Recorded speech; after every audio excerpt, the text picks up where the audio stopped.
Antum ya ikhwan, ya ummahat, dimusuhi oleh musuh-musuh Allah karena antum adalah orang mukmin, beriman. Bapak, Pak pengurus, teman-teman, dimusuhi oleh saudara kita yang lain karena antum adalah taat kepada Allah, karena tauhid. Coba kalau antum ikut-ikutan mereka, antum tidak akan dimusuhi. Maaflah, tidak akan dibubarkan ormas Islam itu kalau ikut dengan mereka. Tapi karena menjaga sholat 5 waktu, mengajarkan perkara-perkara baik, nahi mungkar, menentang yang mungkar, amar ma'ruf dan nahi mungkar terus dilakukan, maka tidak suka. Iya Pak, kalau mau selamat ekonomi ikut dengan mereka ya, dengan mendatangkan berbagai dalil. Ingatlah, persoalan akidah ini perkara penting. Kalaulah mati dalam keadaan kemunafikan, kalau mati dalam keadaan kefasikan, kalau mati dalam keadaan kemusyrikan, maka rugi, sungguh teramat rugi. Nah, inilah dia hal penting. Yang pertama dari pembahasan kita ini adalah persoalan akidah. Kita perlu dudukkan. Kalau ada ulama-ulama antum, misal maaf, mau profesor, mau doktor dalam bidang agama, lalu mengatakan tidak mengapa kalau hanya sekedar mengucapkan selamat, nggak mengapa, la ilaha illallah. Hah?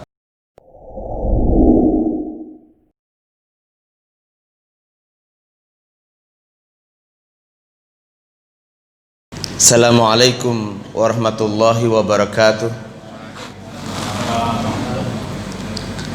Innal hamdalillah nahmaduhu wa nasta'inuhu wa nastaghfiruh wa na'udzu billahi min sururi anfusina wa min sayyiati a'malina. May yahdihillahu fala mudilla lahu wa may yudlilhu fala hadiyalah. Asyhadu an la ilaha illallah wa nashhadu anna Muhammadan abduhu wa rasuluh la nabiyya ba'dah.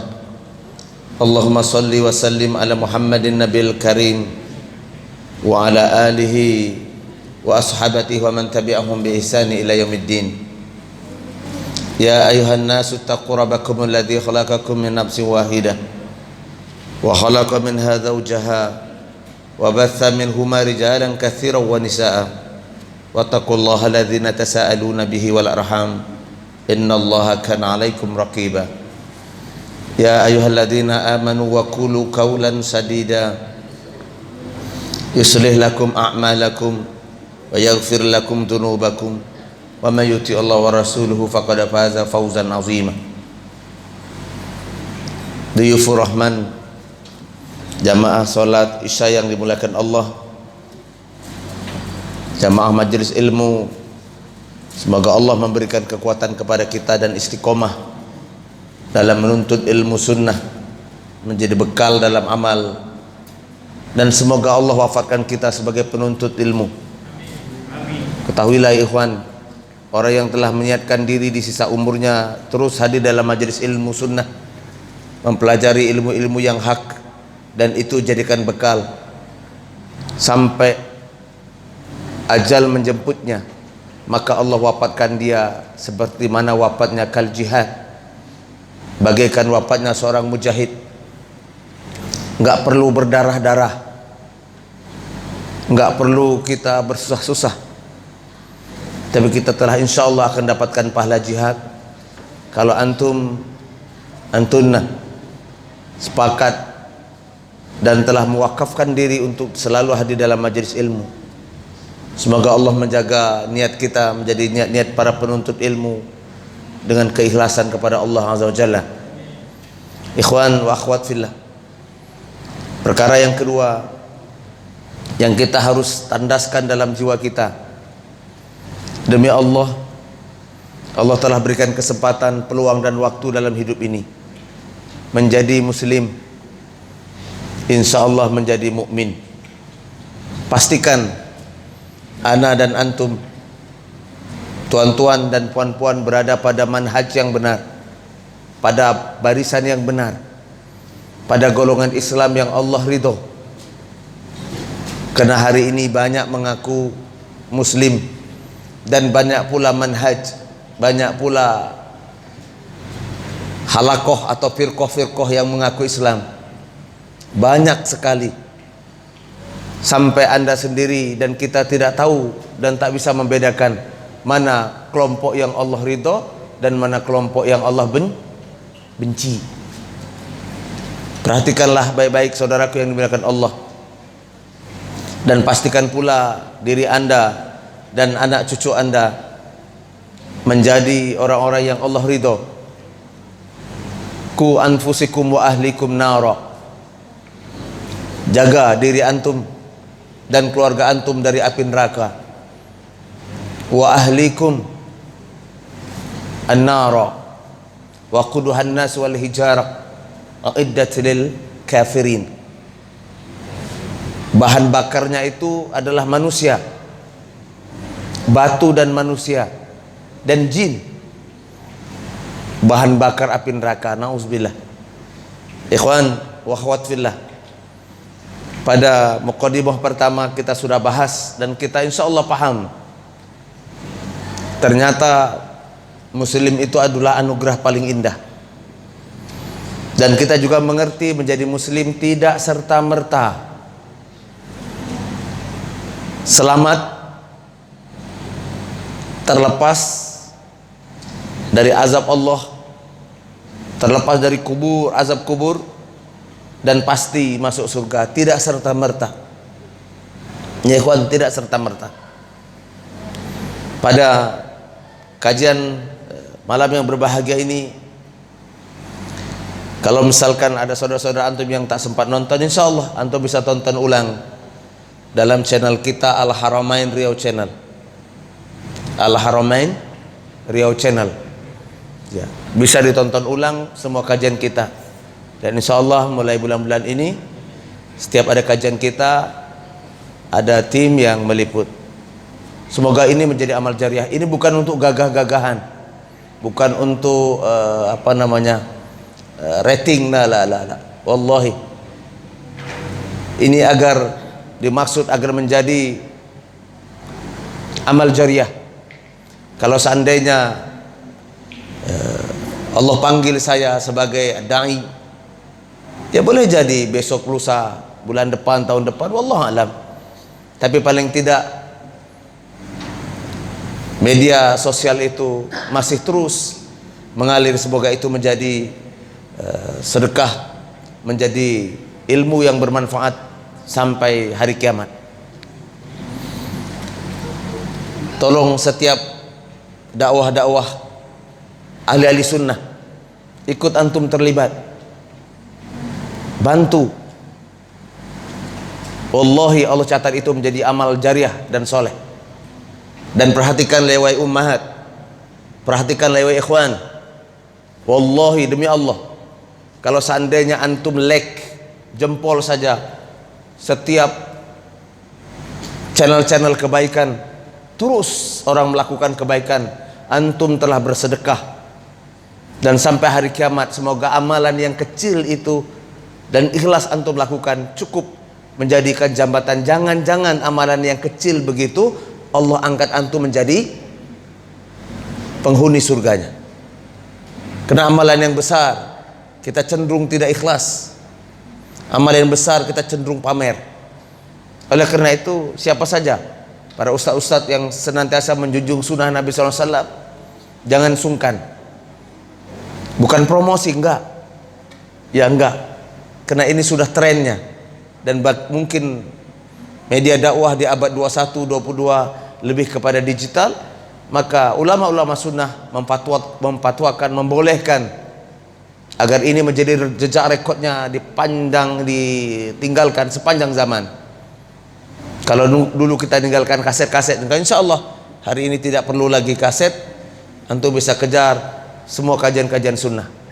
Dan demi Allah, perhatikan wahai ummahat, wahai tuan-tuan dan puan-puan, kalau seandainya ada perkara-perkara, acara-acara, channel dan rating-rating atau infotainment yang antum nimbrung dalamnya. Wallahi antum nimbrung dalamnya dan hanya sekedar jempol. Maaf, saya katakan terus terang, saya sampaikan maaf, sekali lagi maaf. Ada acara, maaf, misalkan Indonesian Idol. Perhatikan umahat, ada acara Indonesian Idol, lalu antum dukung salah satu yang mungkin keluarga antum nyanyi, antum like, wallahi demi Allah, antum dan semua stasiun TV yang memutarnya terus berulang-ulang telah bersubahat dalam perkara-perkara kemaksiatan kepada Allah hatta yaumil qiyamah, sampai hari kiamat. Perhatikanlah ikhwan, dosa yang telah kita lakukan saja belum sanggup kita mempertahankan, apalagi dosa jariah. Antum sudah wafat, kita sudah wafat, tapi dosa terus mengalir, terus mengalir. Tidak ada pahalanya dalam menghina, dalam nyanyian. Lah, tidak ada satu. Semua ulama sepakat. Abu Hanifah, Imam Malik, hatta mazhab kita Imam Syafi'i mutlak mengharamkan. Kenapa? Al-lagha, lalai. Oleh karena itu, maka takkan mungkin para ahli Quran, para hufaz, ustaz kita, para hafiz insyaallah menjadi anak-anak kita para hufaz bersatu dengan kelompok penyanyi, lah, takkan mungkin. Tidak ada mungkin dalam satu majelis malaikat Allah, barisan Allah bersatu dengan barisan setan, la yumkin, tak mungkin. Oleh karena itu, takkan pernah bersatu ahli surga dengan ahli neraka. Ikhwan, semoga pertemuan yang rutin kita lakukan ini, kita torehkan sejarah pada diri kita. Kita siapkan diri, dalam menuntut ilmu Allah. Jangan sisa waktu antum, jangan sisa waktu. Nantilah kalau sudah pulang kerja, sebelum istirahat, nantilah kalau ada waktu kita datang dalam majelis ilmu. Orang yang datang dengan majelis ilmu Allah, di sisa waktunya, maka dia tidak akan diberikan pemahaman yang hak kepada Allah. Dia hanya sekedar tahu, mengerti saja, knowledge, hanya pengetahuan. Kita mungkin besar di kalangan akademik, ikhwan.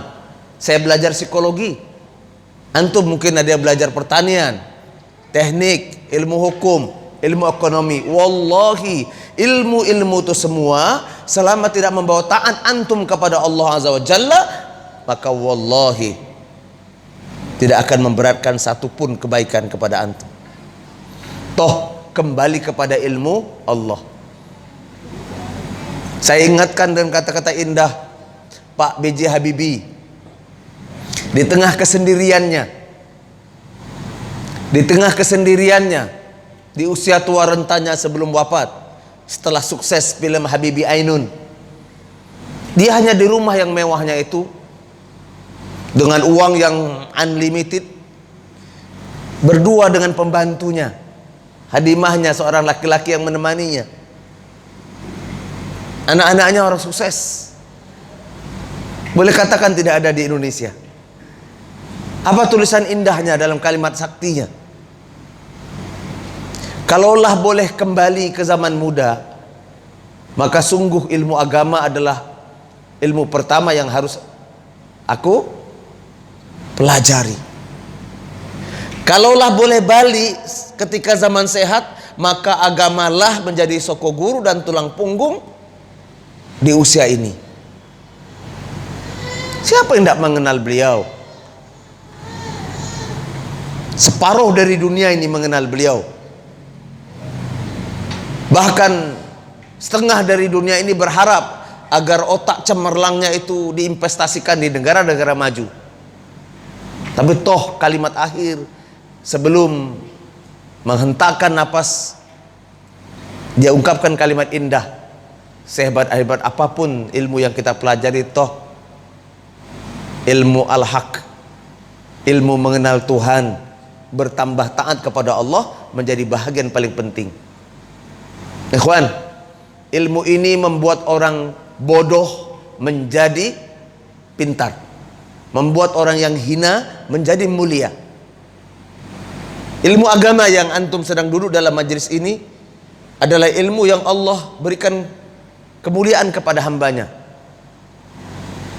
Demi Allah, tidaklah peradaban negeri antum dan negeri kita itu jadi mulia kecuali tegaknya ilmu Allah.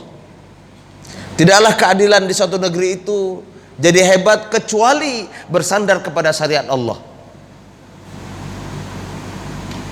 Kita bisa lihat negeri yang populasinya kurang dari 1 juta berada di salah satu coretan kecil dari pulau Kalimantan. Kecil saja, satu noktah kecil. Penduduknya pun kurang dari 1 juta. Penduduknya banyaknya mungkin lebih kurang penduduk Pulau Bengkalis lah. Tapi negeri itu menjadi negeri yang berkah. Dapat dikatakan berkah. Hampir tidak pernah dengar demonstrasi di situ. Tak pernah ada orang busung lapar. Hampir tidak pernah punya kesulitan rakyatnya. Tidak lagi memikirkan perumahan. Kalau antum anak muda yang baru menikah, belum punya pekerjaan tetap dan belum punya rumah, datang ke Kementerian Perumahan, lapor, kami baru menikah, kami punya kemampuan di bidang pertanian, tapi belum punya rumah, belum punya pekerjaan. Maka negara membantu antum mencarikan perumahan yang dekat, yang sesuai dengan selera antum, dan mencarikan pekerjaan. Allahu Akbar. Kapan negeri antum seperti itu? Boleh kira-kira? Kapan? Dalam mimpi. Dan satu-satunya pemimpin dunia yang lantang mengungkapkan dan berperang sama LGBT. Satu-satunya pemimpin dunia yang berani menantang siapa saja yang memperjuangkan LGBT adalah musuh Allah, dan kita doakan agar mereka taubat. Kalau tidak, Allah datangkan laknat. Sampai Donald Trump pun angkat bicara, lembaga dunia pun turut ngomong dan mengkritik sultan ini. Bagi sultan tidak penting kritik manusia selama hukum Allah dan syariat Allah tegak. Itulah jaminan peradaban sebuah bangsa. Saudaraku yang dimuliakan Allah, pada mukadimah ketiga besok insya Allah kita akan bahas penulisnya, Syekh Abu Bakar Syekh Muhammad Abu Bakar Jabir Ibnu Jabir Al-Jaziri dari kota Jazair. Kita akan bahas siapa beliau dan kenapa kitab Minhajul Muslim ditulis. Sekarang kita akan antarkan dulu muqaddimah. Muqaddimah awal kita telah paham bahwa menjadi muslim adalah anugerah terindah. Mana dalilnya Ustadz? Hadis Umar. Bukhari, Muslim melantunkan hadis, semua sepakat dalam kutubus sitah 7 kitab hadis mengatakan hadis ini sahih. Hadis Umar ibn Khattab dari Abu Hurairah, diriwayatkan oleh Bukhari dan Muslim. Dalam hadis itu Nabi SAW didatangi seorang lelaki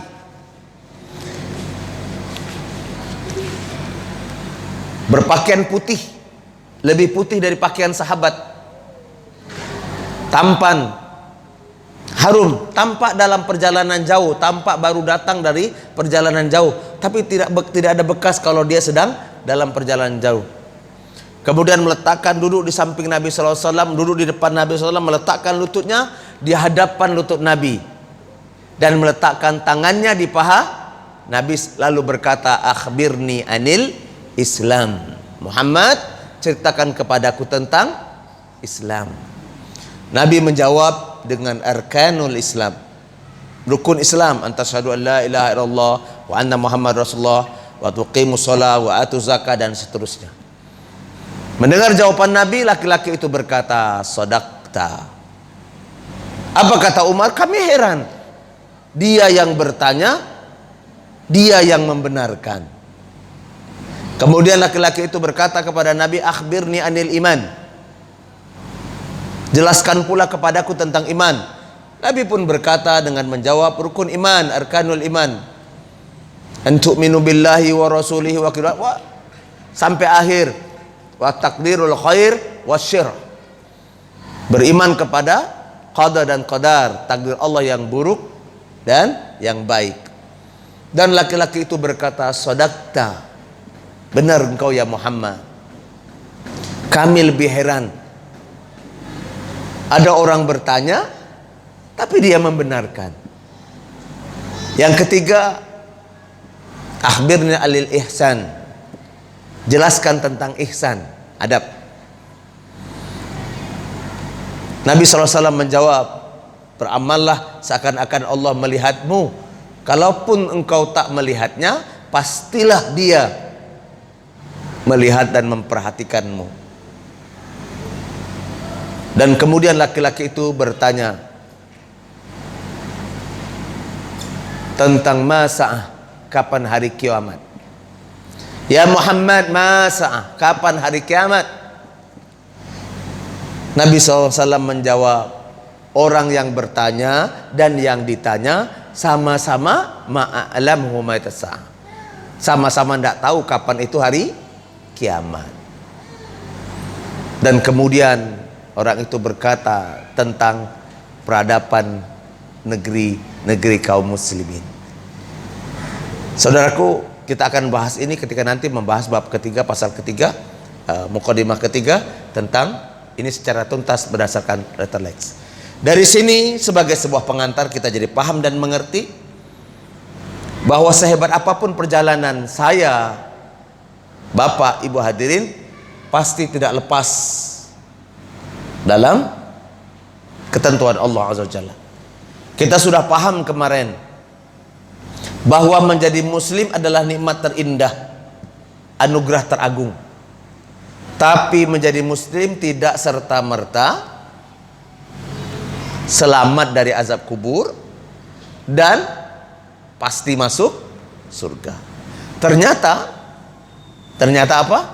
Menjadi muslim bisa menjadi kekal selama-lamanya. Bila mana muslim itu munafik, bila mana muslim itu musyrik.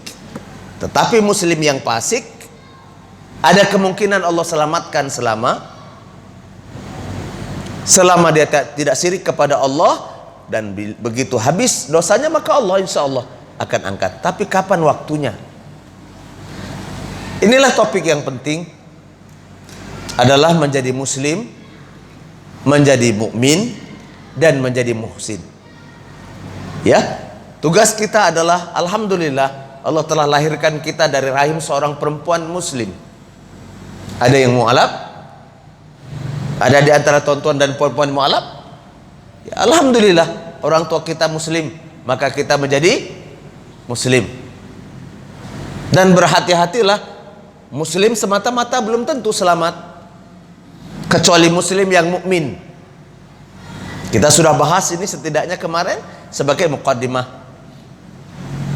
Kitab ini adalah manhaj, pedoman menjadi muslim sejatinya muslim. Bukan menjadi muslim tapi mengolok-olok.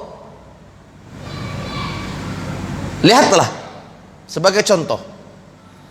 Lihatlah sebagai contoh. Nabi SAW dalam satu hari naik ke bukit Jabal Qubais. Bukit Jabal Qubais. Bukit Jabal Qubais ini kalau kita jelaskan sedikit, berada di antara Safa dan Marwah. Kalau kita sa'i, Safa dan Marwah. Di belakangnya ada bukit Jabal Qubais. Bukit tempat iklan. Jabal Qubais itu bukit tempat iklan. Sekarang letaknya pas di belakang Masjidil Haram, ada istana Sultan Aziz, Abdul Aziz. Kerabat-kerabat sultan kalau mau pergi sholat, dia ikut jalur lift dari atas. Dia pastilah kita tidak bisa tinggal di hotel itu, karena kecuali ada salah satu jadi menantu sultan boleh. Ya, ada yang ini ukhti yang pengen jadi menantu sultan, kita bisa daftarkan. Ya, mana tahu pula. Tapi yang keberapa ya terserah sultan lah. Itu masalahnya cuman. Taib, Jabal Qubais, Pak, Jabal Qubais ini tempat bukit pengumuman, iklan. Kalau ada pemuka-pemuka Quraisy yang mendapat nikmat, misalkan lahir putra, laki-laki, maka ada budak hitam yang ditugaskan oleh orang kafir Quraisy naik di atas bukit itu dan pengumuman, wahai penduduk Quraisy, wahai orang Quraisy penduduk Mekah, telah lahir putra ke-29, putra Abu Sufyan misalkan. Telah lahir putra Abu Jahal ke-17 misalkan. Laki-laki, anak laki-laki saja mereka umumkan dengan bangga. Kalau perempuan mereka tidak umumkan. Oke, bahkan mereka hinakan atau mereka bunuh. Mereka bangga, oh sudah lahir putra Abu Sufyan ke-17. Seperti itu. Jangan heran ya, dalam riwayat dikatakan ya pemuka-pemuka Quraisy itu ya memang begitu. Itulah jahiliyah.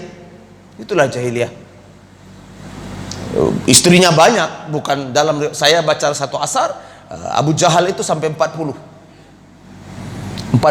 Kalau dia mabuk, dibariskan bini-bininya. Kalah dia taruhan, suruh milih mana yang paling cantik. Oh, saya mau yang nomor 2, nomor 4, nomor 7. Oke, yang nomor 2 harganya 1000 ekor unta. Baik, aku beli ya Abu Jahal ya, Abu Hakam. Dia beli. Karena dia kalah berjudi, dia jual. Ya itulah jahiliyah. Ikhwan, Jabal Qubais ini gunungnya ini. Nabi sallallahu alaihi wasallam naik ke gunung itu dan berteriak kepada orang Quraisy. Wahai Quraisy, wahai penduduk Mekah. Mereka berkumpul penduduk Mekah. Ada apa nih? Ada apa? Tidak pernahnya Muhammad naik di atas gunung, di atas Jabal Qubais dan berkata kepada Quraisy, wahai Quraisy, kalau seandainya aku kasih tahu kepada kalian bahwa di belakang gunung ini ada tentara yang menyerang Quraisy, yang menyerang Mekah, apakah kalian percaya? Quraisy menjawab, ya Muhammad, kami percaya. Kenapa kalian percaya? Karena engkau tidak pernah berbohong.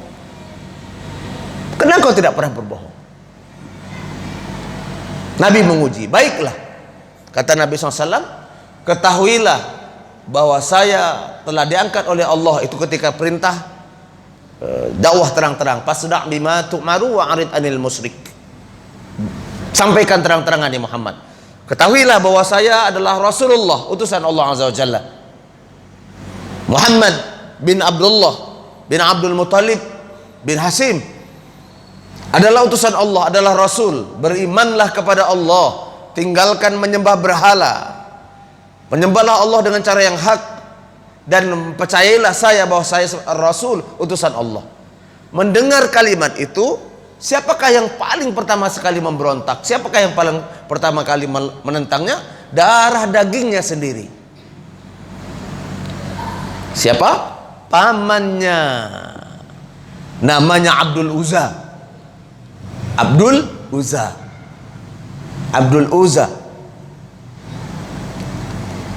Oke, namanya Abdul Uzza, tidak dikenal dengan Abu Lahab, belum dikenal Abu Lahab.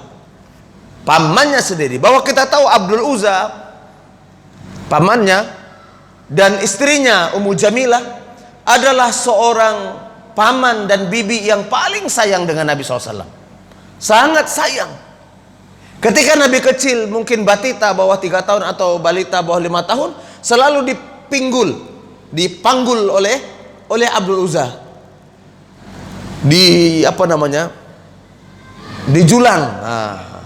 Dijulang dan dibawa ke pasar. Wahai penduduk Quraisy, ketahuilah ini putra kami, ini putraku, putra kesayanganku.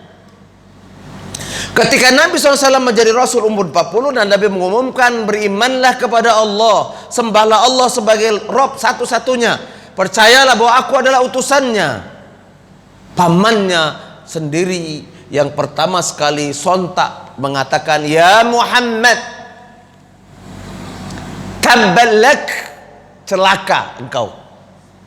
Ali jama'atana lihada, adakah kau kumpulkan kami hanya untuk mendengar kata-katamu?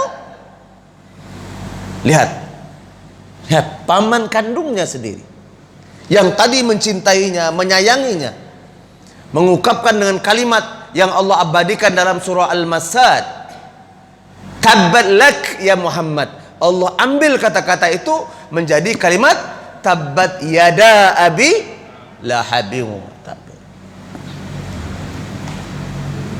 Saudara yang dimuliakan Allah, Allah tahu masalah terbesar di negeri kita ini juga karena masalah ini. Lihat, paman kandung sendiri dapat membenci ponaannya gara-gara akidahi iman, gara-gara akidah. Dan Allah abadikan, betul-betul Allah abadikan.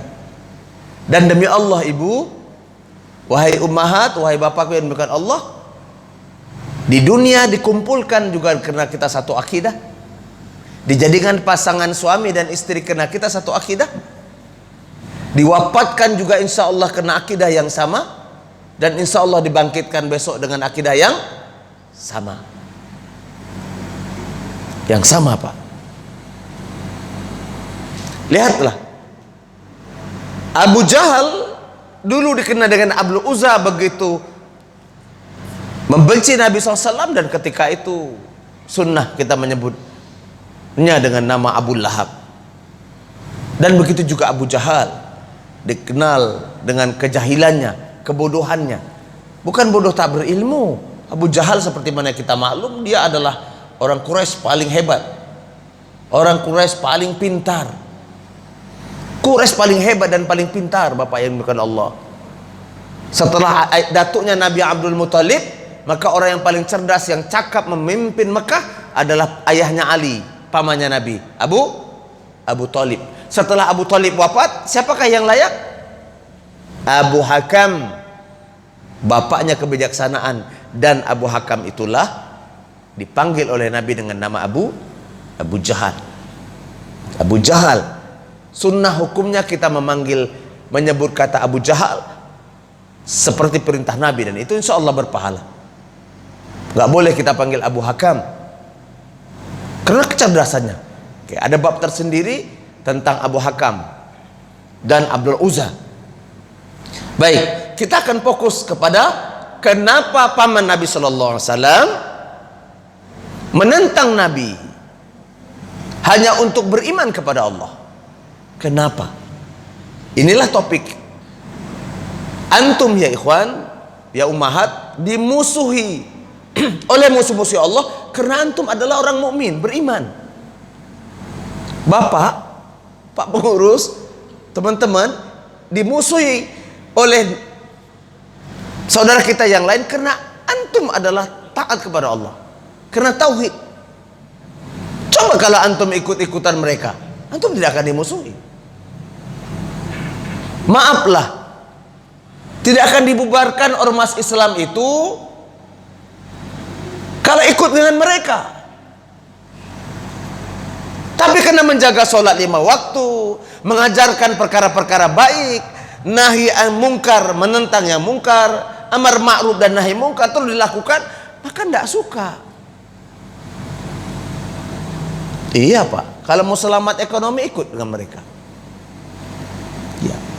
Dengan mendatangkan berbagai dalil. Ingatlah, persoalan akidah ini perkara penting. Kalaulah mati dalam keadaan kemunafikan, kalau mati dalam keadaan kefasikan, kalau mati dalam keadaan kemusyrikan, maka rugi. Rugi. Sungguh teramat rugi. Nah, inilah dia hal penting. Yang pertama dari pembahasan kita ini adalah persoalan akidah. Kita perlu dudukkan. Kalau ada ulama-ulama antum, misal maaf, mau profesor, mau doktor dalam bidang agama, lalu mengatakan tidak mengapa kalau hanya sekedar mengucapkan selamat, nggak mengapa. La ilaha illallah. Hah? Disinilah ukurannya. Kita tahu bahwa mengucapkan perkara itu, ya cobalah tanya kepada teman kita. Coba tanya kepada teman kita. Mau nggak dia mengucapkan asyhadu an la ilaha illallah Muhammad Rasulullah? Mau nggak dia? Enggak. Saya punya seorang sahabat lalu berkata, apalah salahnya Ustaz hanya mengucapkan Merry Christmas, apalah susahnya? Enggak pun menukar ibadah, enggak pun menukar ibadah, apalah salahnya? Saya tidak bisa jawab kecuali sudahlah, ucapkanlah sudah la ilaha illallah Muhammad Rasulullah. Dia melotot saya, oh enggak begitulah Pak Ustaz. Loh, apalah salahnya? Wah, itu cuman ucapan.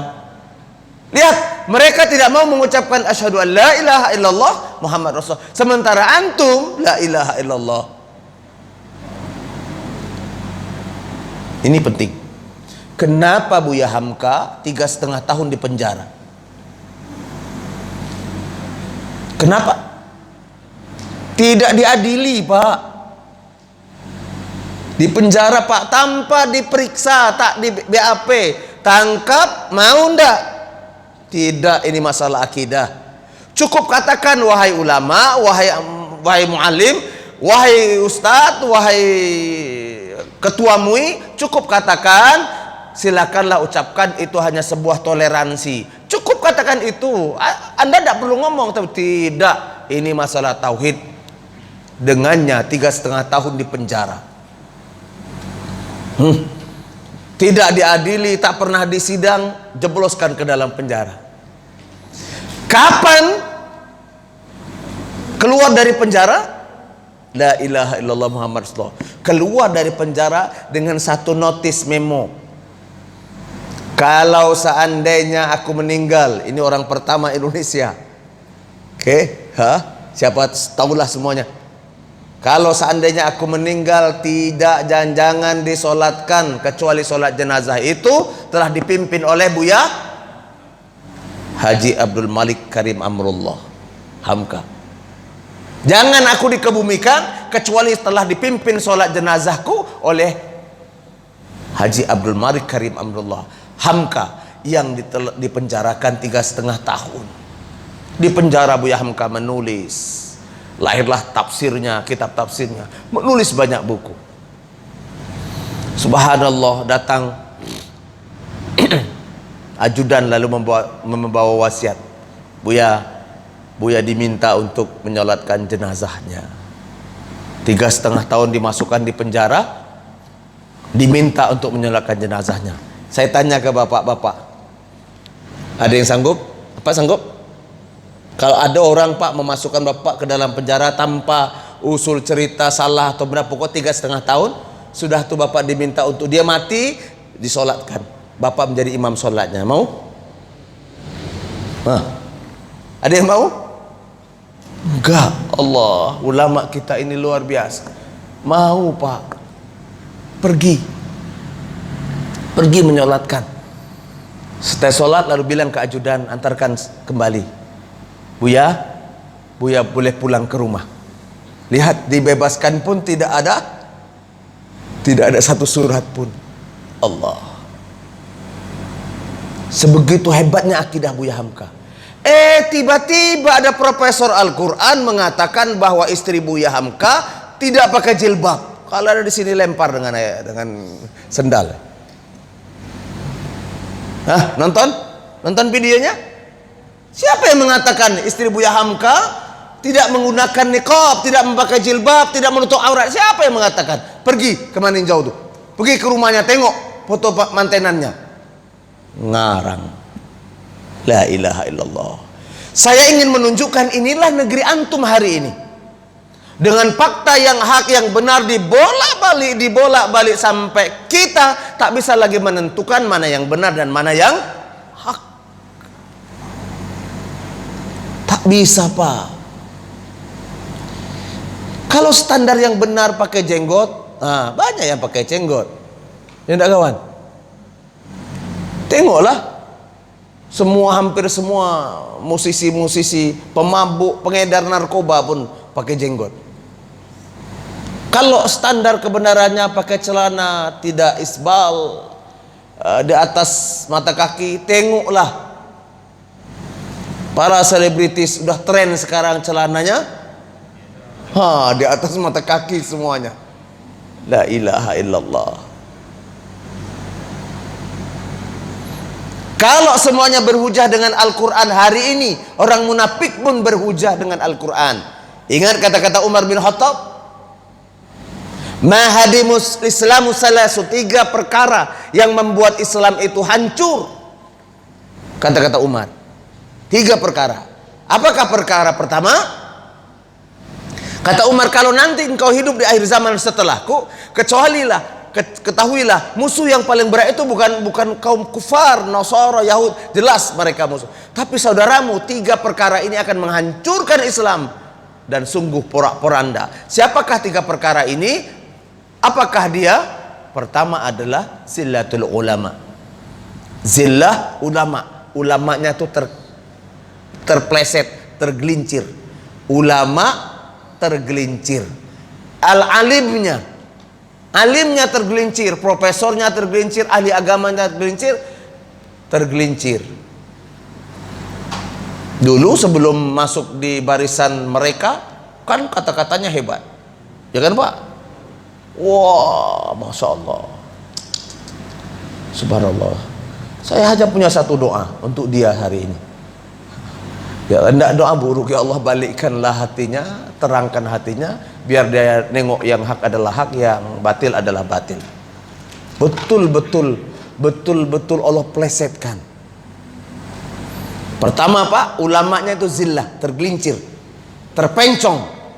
Kata Umar bin Khattab, kalau sudah ulamanya zillah, tergelincir, para alimnya tergelincir, maka pasti di antara mereka, orang-orang munafik di antara mereka, jidalul munafik bil Quran wa sunnah. Maka orang-orang munafik mereka berdebat, berhujah, berfatwa di depan kaum muslimin dengan Al-Quran dan sunnah. Dia potong Al-Quran, dia sampaikan ini Al-Quran loh, ini Al-Quran, ini Al-Quran agar antum taat kepada pemimpin. Ini Al-Quran, ini hadis. Dan tak segan-segan mereka buat hadis-hadis konyol, hadis-hadis palsu. Dan tak segan para munafik itu masuk di semua lini, termasuk di buku pembelajaran SD, SMP, SMA. Bayangkan, ada satu topik di pembelajaran buku, nanti kita akan bahas. Buku Kerasnya Hati Umar. Lihat judulnya itu. Ada judul-judul yang subhanallah, semuanya memburuk-burukkan sahabat Nabi. Kerasnya hati Umar, sang singa yang ditaklukkan. Ceritanya tentang Umar bin Khattab, isinya itu menjelekkan Umar bin Khattab, tapi dalam sejarah cerita dongeng yang dibuat untuk anak-anak. Allah. Golongan siapa ini? Golongan siapa yang selalu memusuhi sahabat Nabi? Aywa, Syiah ngarang cerita Pak, hadis Nabi SAW. Saya kasih contoh hadis Nabi SAW, asar dari Utsman ibnu Affan. Satu hari Utsman ibnu Affan terlupa membayar zakat fitrah. Karena Utsman bin Affan lupa membayar zakat fitrah, lalu Utsman bin Affan sadar setelah ditegakkannya sholat Idul Fitri. Karena lupa, maka Utsman bin Affan pulang ke rumah, lalu mencari seekor unta yang besar, unta yang terbaik, lalu disembelihnya unta dengan maksud sebagai pengganti zakat fitrah. Lalu dagingnya dibagi-bagi kepada kaum muslimin. Setelah itu Utsman bin Affan mendatangi Rasulullah, "Ya Rasulullah, aku lupa membayar zakat fitrah. tapi sudah aku ganti dengan menyembelih seekor unta yang besar dan dibagikan kepada kaum muslimin. Apakah pendapatmu ya Rasulullah? Rasulullah menjawab, wahai Utsman, zakat fitrah tak bisa digantikan dengan bersedekah atau menyembelih seekor unta. Hatta 1000 unta pun tidak boleh. Baik, saya tanya, benar atau betul atau salah cerita itu? Benar atau salah hadis itu? Pernah dengar, Pak? Pernah? Ayo. Bapak pernah dengar? Apa dalilnya? Utsman bin Affan kan juga manusia. Boleh jadi salah. Karena dia salah maka dia jumpa Rasulullah. Benar atau salah hadis itu? Jawab. Aywa, hadis itu bukan hadis, itu bukan saja dhaif, itu bahkan dalam kelompok hadis palsu pun tidak ada. Itu hadis ngarang yang dikarang oleh orang Syiah, dimasukkan dalam kurikulum pembelajaran sanawiyah dan diajarkan terus sampai ustadz yang tidak mau belajar karena kebahlulannya lalu dihujahkan. Oh ini hadis lempar dengan sandal nanti. Bapak Ibu yang dimuliakan Allah, lihat anak-anak saya, cucu saya besok yang akan dibalikkan akidahnya. Inilah pentingnya kita duduk dalam majelis ilmu. Baik, saya mau cerita banyak. Nabi SAW didatangi Mughirah. Kita pernah dengar nama Mughirah? Siapa Mughirah? Quraisy, pemimpin Quraisy. Ya Muhammad, Mekah ini kita bagi dua. Separuh untuk engkau, separuh untuk aku, kata Mughirah.